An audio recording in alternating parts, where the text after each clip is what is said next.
Hello, welcome to the Tuesday, April 1st, 2025 Haldane Board of Education business meeting. I'm calling the meeting to order. Please stand for the pledge of allegiance. I pledge allegiance to the flag of the United States of America and to the republic for which it stands, one nation, under God, indivisible, with liberty and justice for all. Okay, President Clemens, Here. Vice President Valentine, Trustee Clemenson, Here. Trustee Pupper, Here. Trustee McNow. Here. Okay, I don't believe we have any changes to the agenda, so approval of the agenda, please. Be it resolved that upon the recommendation of the interim superintendent of schools, the Board of Education hereby approves the agenda as written. Do you have a motion, please? So moved. Second. All those in favor? Aye. Any opposed? So my comment, so our next meeting will be a workshop meeting on Tuesday, April 22nd. So actually 3 weeks from now, because some people will be on spring break. Here at 7 p.m. in the middle school, high school library. And oh, it's exciting. It'll be a special presentation from CS Arch on an update for the capital project, as well as it's the night in which we'll adopt the budget and then also do our PNW BOCES budget vote and trustee election. So thanks to Megan for forwarding that information to us recently. As a reminder, we have 2 seats on the Board of Education are up for election this year. And if you're interested, petitions are available in the district office or by contacting our district clerk, Megan Shields.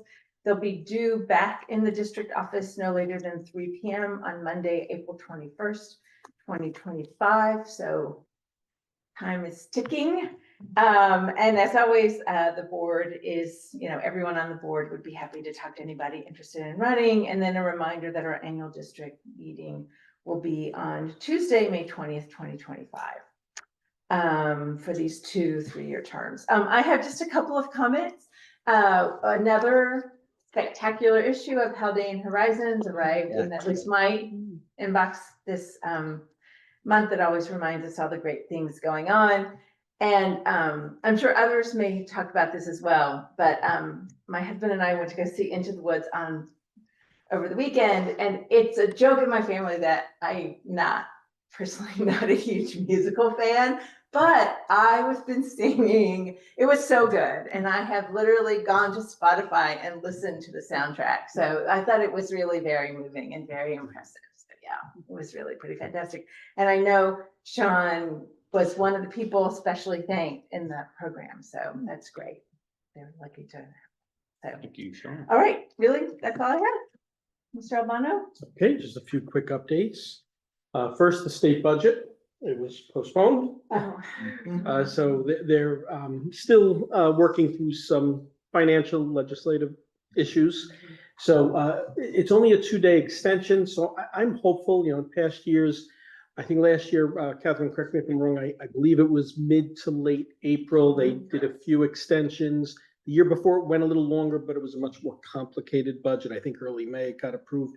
So we're hopeful by our next board meeting, if there is any news or an update, we will have that information. So we'll keep our fingers crossed. It's always helpful to know where the state stands before we finalize our budget. The second thing is, I did put this in the board's update, but even for the community, we've been back and forth with the mayor's office quite a bit over the past week and a half, and I'm very pleased. They were doing some paving, but the project got extended, and that's going to happen this spring. All adjacent to our school, the Craigside crosswalk is going to be made ADA accessible. Along the cemetery area, there will be paving, sidewalks will be upgraded. Locust and Mountain crosswalks will be reset, relined, which is all helping improve safety. And then sidewalk repairs on Locust. There's some aged trees that have lifted the sidewalk, and there are some hazards there. Until the mayor gave us the information and we went out and took a closer look. There really are quite a few things that need to be addressed. So we're trying to coordinate where this would happen over April break.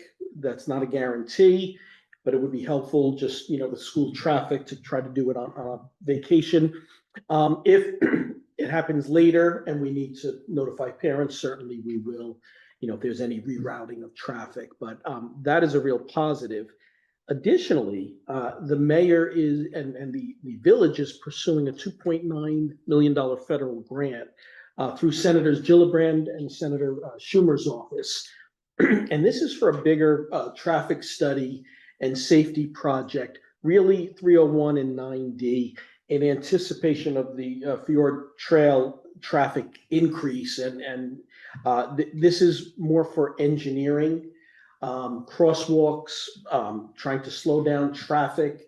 And I think it will be very helpful to the school district. So the mayor asked for a letter of support. I was happy to do that. I sent her that earlier this morning. And we're hoping, and I believe the village is going to commit about $500,000 to the project. So it's pretty significant. You're talking about 3.4 million. So I will keep you informed of that. I think it's going to be very helpful because there have been some concerns, raised by our community, our parents, particularly at arrival and dismissal time. And then also Haldane Horizons. I just want to thank Megan and all the contributors. It is really impressive when you go through and just see academics, extracurricular, new and exciting things that many of them have come from our students and requests in the competitions. The Valid Sal are in there, the little article on the new superintendent. So really exciting stuff. So if you haven't seen it, please take a close look. Yeah. Yeah. I also noticed how many things that were new in there, and I think it's always great. Do we got one quick question, just because you brought up the traffic study? Do we know, should that go through and, should the community receive any grant or any kind of funding? Will that be coordinated in any way with our capital project? Because obviously traffic is something that's on our mind as well. Like it wouldn't affect it necessarily, but would there be any, energy, do you think, put into coordinating those efforts so that they kind of seamlessly work together? I would think. It seems, it's funny, even with the spring repaving and the sidewalk upgrades, the mayor gave us a chance to provide input. So I worked with Adam and Officer Tolvey, and we did give some feedback. So I would expect, the mayor's been really good at communicating what's happening. So when the time comes for the planning stage, Sean, I would fully expect that. So I'm sure there'll be opportunity.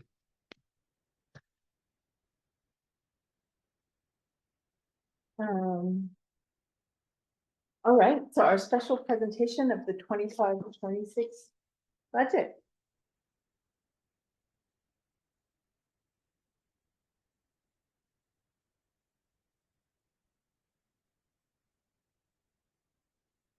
You jump in.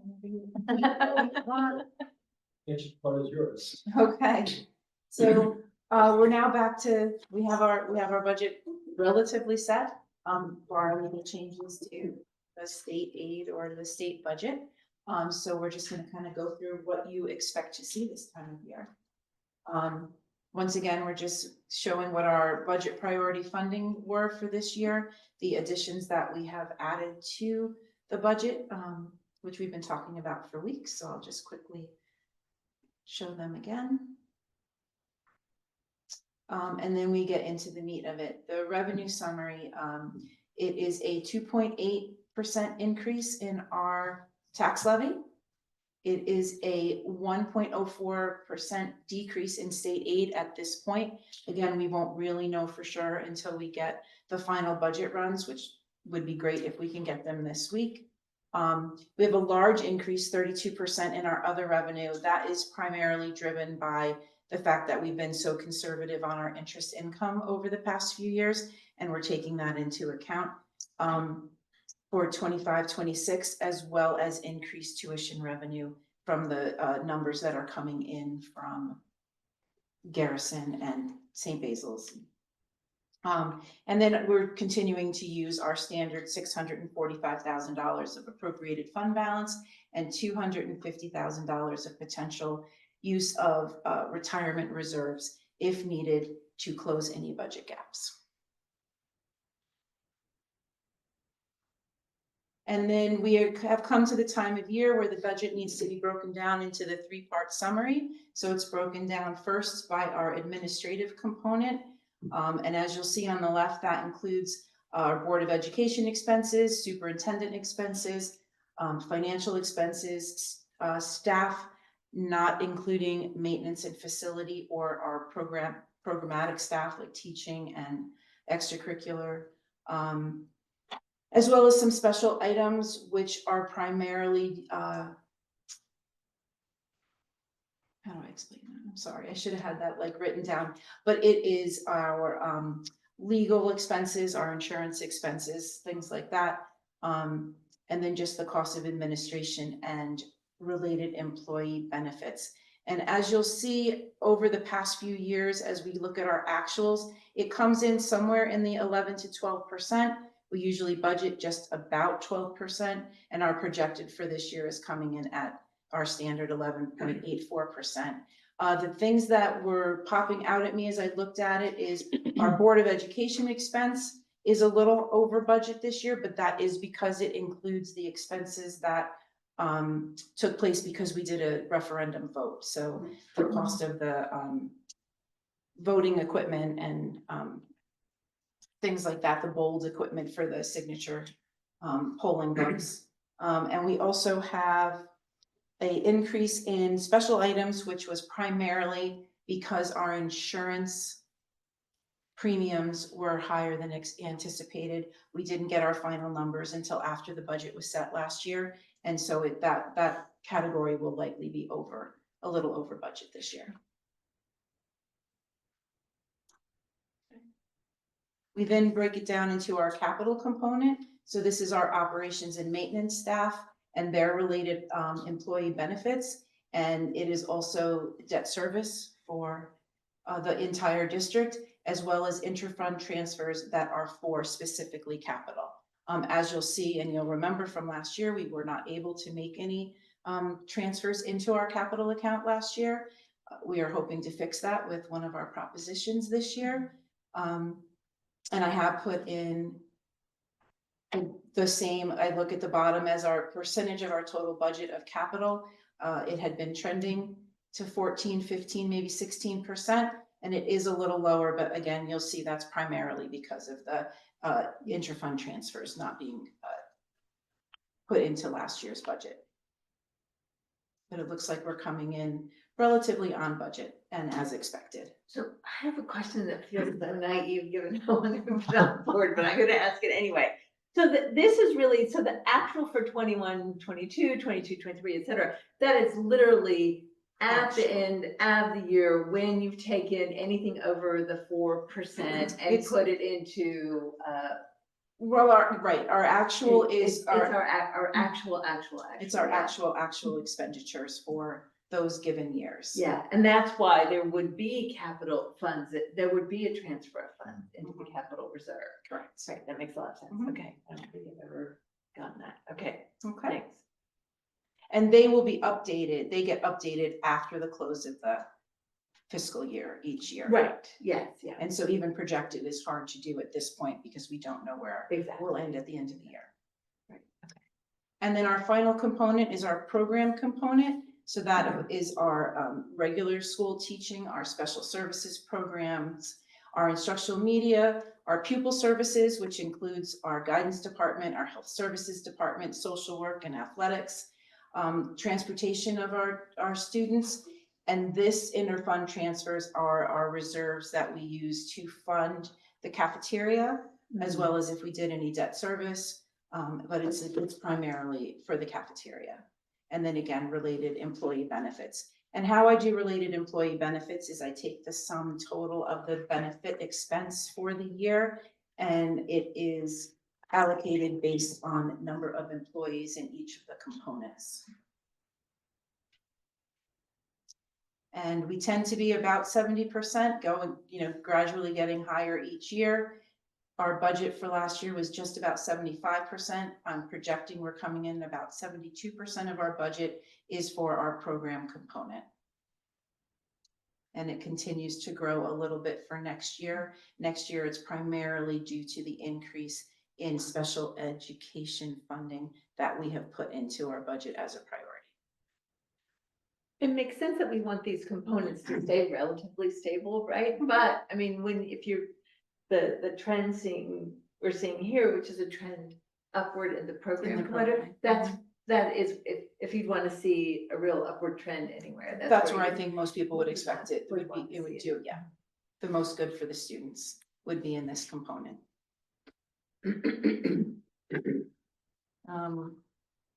Then we get to the summary. It's just, again, we're going to start looking at everything in this 3-component summary for the remainder of budget season. So it just breaks it down, the totals by your administrative budget, your capital budget, and your program budget. And our chart we're very familiar with is just our budget to budget and levy to levy increase. And you will see that for the 25-26 school year, we have a budget to budget increase of, I believe that says 3.24. I can't see. Yes, thank you. And the 2.8 that we know for our tax levy.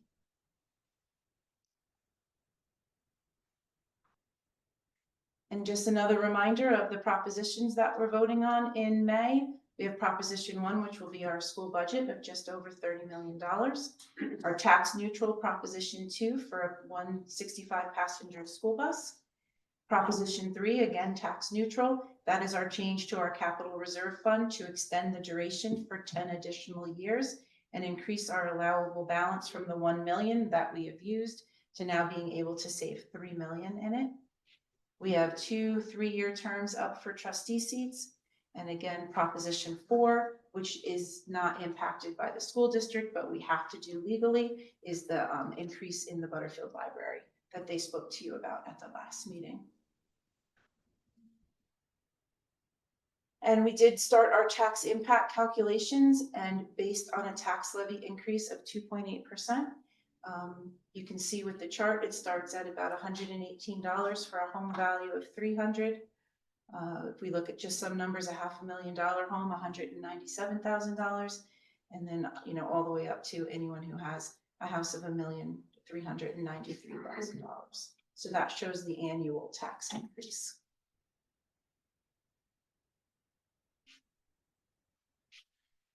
And we just have a few more weeks until, or a few more meetings until it gets decided. So on April 22nd, we'll do our budget adoption. And we will approve our property tax report card. On May 6th, we'll hold our public hearing. Again, that will be in the 3-part component budget. And then election or budget vote and trustee election on May 20th. And that is, I don't know if I have a question slide. I guess I don't. No. I will entertain them even without the slide that says.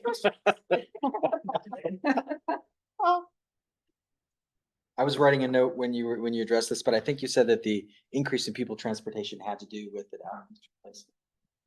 Increase that would be, yes. And we also, and as you have known over the past few years, we have had some struggles with consistency in so there's overtime expense that's included in there as well. That's been pretty consistent over the last few years. Yeah. Oh, for transportation. For transportation. Mm-hmm. Get your CDL, Sean. What's that? Get your CDL. Yeah, that's right. And you can, I'm already on the road and that drive. time anyway. There you go. Then I'd have to not run. You don't want me to run for the board then?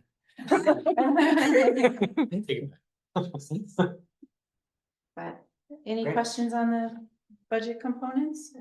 All right, so it's a quick one tonight. Thank you. Thank you. Thank you, Kat. Can you just hit the B, the letter B?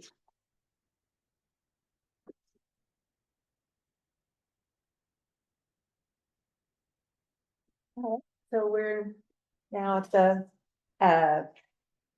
opportunity, the first opportunity for communication from the public. The Haldane Board of Education desires and values input from the entire school community This first public comment session is reserved for comments on any special presentations or active agenda items. Anyone who would wish to speak, we'd ask you to sign in and state your name. If your remarks are 3 minutes or less, and to avoid disparaging remarks or discussion of district personnel.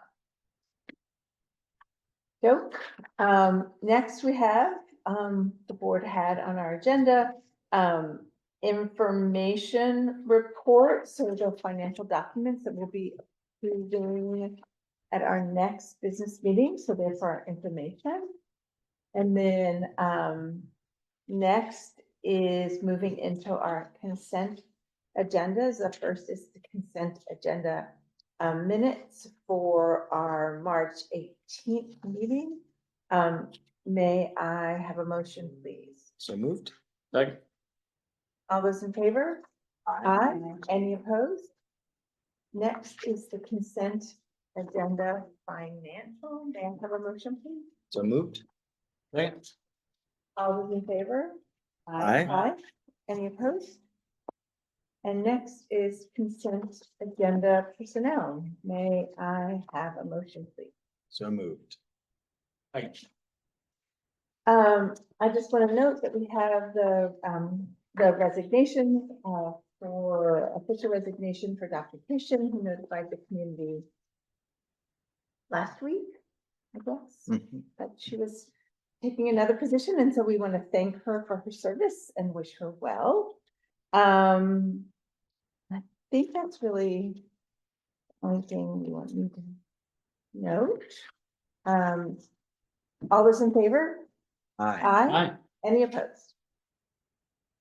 And so unfinished business, we have the policy manual audit, so the second reading and adoption. May we have the recommended action, please? Be it resolved that upon the recommendation of the interim superintendent of schools, the Board of Education hereby adopts the policy manual audit revisions as presented. We have a motion, please? So moved. Second. Anything our policy committee wants to say about these policies? Nope, the majority of it was updated language and, you know, recommendations from the state, things that we have to do for law, but I don't think that there was anything, nothing exciting. Other than. that we're doing That's all something pretty proper. basic. Yeah. Thank you so much to the policy committee for your work on this. It's great that it's becoming so, I don't want to say rote, but really so systematic, right? More manageable. Yeah, for the, and yeah, the fact that there's not so many policies and it's great. I will say one thing, just to keep an eye on the wellness policy that had gone through our wellness committee, and they made some wonderful recommendations and changes that we talked about. And then we got this one back from the state that sort of put other changes in there. So I think it's one that we'll want to revisit and make sure that some of the language is, you know, Yeah. parallel with what the wellness. I held my tongue because I figured that's what was gonna happen. You know, this is the more boilerplate stuff from Right. Erie. So I think we should go back and we'll do a revisit, maybe. Yeah. Maybe after the next Yeah. meeting, yeah. Yeah, so I guess just making sure that that committee knows that, so that we're in compliance, we want to make sure to adopt what we're getting from Erie BOCES, but that doesn't reflect that the board isn't interested in. Yeah, we can go back and tweak some of Yeah. it. that makes sense. And I don't think it was anything major, but it, you know, there's some changes that the state had that, I don't know if you guys have seen it. There was a good amount. Yeah, I flipped through that. A lot of blue on the wellness part, for sure, that they were putting in, especially regarding to times, you know, language of eating and Right. things like that, and kind of structural. But it seemed like it was more flexible. The language felt more flexible than less flexible, so. It must be frustrating, though, that they spend so much time thinking of that else, you know, there's a Right. whole new one. But anyway, they've gone through their thinking, so hopefully it won't be too much. fun. All right. All those in favor? Aye. Aye. Any opposed?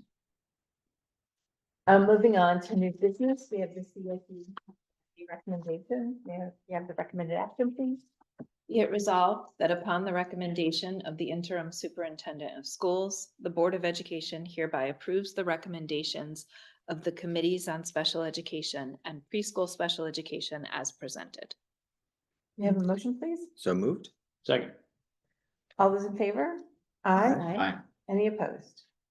All right, so this next is a discussion item, just to touch base about our July 1st reorganization meeting. So I've had a chance to check in with people. I know July 1st works, although it's possible some people may have to join remotely. I think that'll be never fun to join remotely, but it's certainly doable. The one thing, since we're all together, so that's set. Dr. Duffy, and I'm smiling because my husband's name is Duffy, so anyway, it's just always, anyway, Dr. Duffy says, suggested that we might think about starting at 6:30. I don't know if that works for people. Evening. Yeah, 6:30, yes, in the evening. I kind of had the same question, so I appreciate. Yeah, we have done morning. We haven't done quite that early, but we have done morning. No, suggested 6:30 in the evening. Well, we've been doing our reorg meeting right before we did our. Yeah, there was retreat. a time when we did it at like 9 or 9:30. We did, and then we went, around. yeah, I think we'll need a little more time. I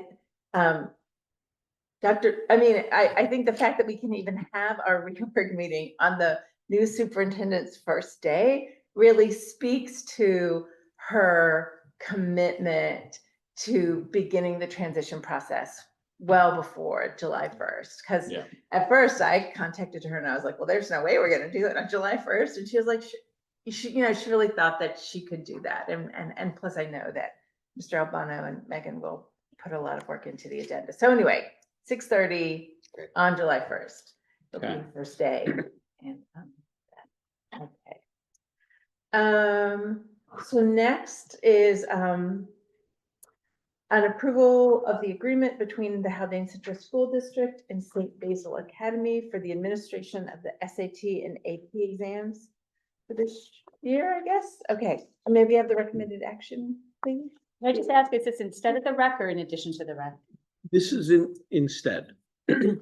Instead, and, big thank you to St. Oh, well, Louis. let's have the recommended action Okay, motion, sorry. and then that's okay. And Then then we can second, have a okay. chance to have it. That's fine. It's not a big deal.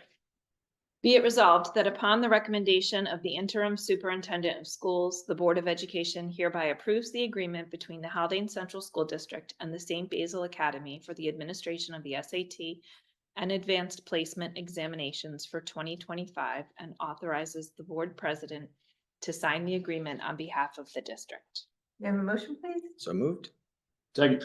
All right, so, yes, so you wanted to know. Is it in addition to the rec? It sounds like it's taking the place of the rec. Is it just more comfortable situation? It's closer. They have plenty of space. The classrooms are beautiful. And, it's free of charge, so we appreciate that from St. Basil. Nice. And yeah, the agreement just makes it official with insurances, liability, that kind of thing. So Mike Lambert put this together for us. Appreciate it. Yeah, Yes. much appreciated. And it is actually, when we first moved here, St. Basil's, there was more activities on St. Basil. It's a gorgeous. Oh, it's place. Oh, yeah. gorgeous. Oh, my gosh, God. That view. I believe Babe Ruth was signed to the Yankees at that building. Really? You At can that quote me building? on that, but I'm pretty sure the main, it was the house, right? It was the house of the The owner. owner of the Yankees, yeah, sure. All those in favor? Aye. Aye. Any opposed? All right, we have our second opportunity for communication from the public. All right. Board reflections? Well, I mean, we're all volunteers here, but I wanted to just note how many parents have been present as far as making Into the Woods happen, as well as the middle school play that's coming in. Lots of weekends spent constructing and deconstructing and reconstructing and painting and repainting. Work is tireless, and the folks that that manage to get really qualified individuals to come and do that work is admirable. It takes a lot to coordinate and also to execute. So I was, can't remember the conversation. Well, I was having with, but they had mentioned that they had gone to another high school production. And they, not here at Haldane. And they said it it really opened my eyes to how incredible Haldane productions are. Because ours are just light years. Just incredible what we're able to do with so little. And obviously that's A lot talented of children. parents. Obviously that's a lot of children, but a lot of parents. And like Sean said, highly qualified individuals who are donated their time, and it shows. It really shows. Anybody else? Just sort of building on Mr. Albano's opening statements. I mean, a huge thanks to Mayor Foley and the rest of the village board, but to Mayor Foley for her communication with us around these safety issues. Like it sounds like there's been really quite a lot of back and forth, and that's really so appreciated. And then also actually, I spent an hour and a half doing a free NISBA training session on Robert's Rules of Order, which what? Good. You can I be a did. union president. I did, and it's interesting because, Joey looks like he's like, why'd you do that? I could see. well, I mean, it's interesting. My front page. It reminded me why. You want some more juice? You want some juicy stuff? Robert's rules are very important. Why we sort of use these sort of, I mean, it's so weird, like Robert's Rules of Order is weird and it doesn't feel very natural. And I'll be honest, it is kind of a struggle for me sometimes to remember. But what was good about the meeting was that, and it's even why, like, I always read that communication from the public, section, even though people aren't here. It's like, we just want to set up our meetings so that people have a chance to talk, people know what to expect, and that in the long term, it does serve the purpose. So and we don't have to use Robert's Rules of Order. It's just what we use. But there is, anyway, it was a good reminder to me about the importance, really mostly of just making sure, and I think we've been able to do that recently, of really making sure that everybody has a chance to speak and be heard, and on the board, and that we have some real important conversations on the boards. We'll refer to our parliamentarian for I point of don't know. information. Actually, I need to print out. They have all these cheat sheets. Oh, yeah. Which I would. Oh, yeah. All right, that's that. I have. Mr. Bonner, do you have any final thoughts? One last announcement that I forgot to make. Pre-K, we have 18 students. We're at max. Unfortunately, there are 7 people on a waiting list. So we did have 25 total.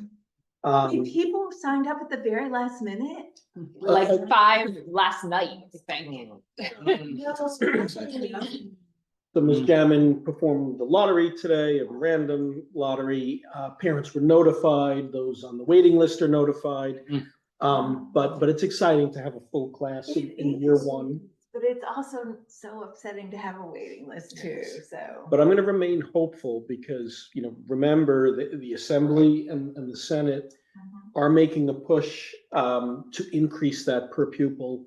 So I think if it goes through, and if it doesn't, continue to lobby next year, because then maybe a partnership becomes more realistic, and we could serve all those who are potentially looking for a placement. So we will hope. Yeah, it is great though, because when the initial enrollment was a little low, there were some concerns about it. It does really show how important everyone's work is to get this class off the ground, that it is something that the community wants to see. So anyway, all right.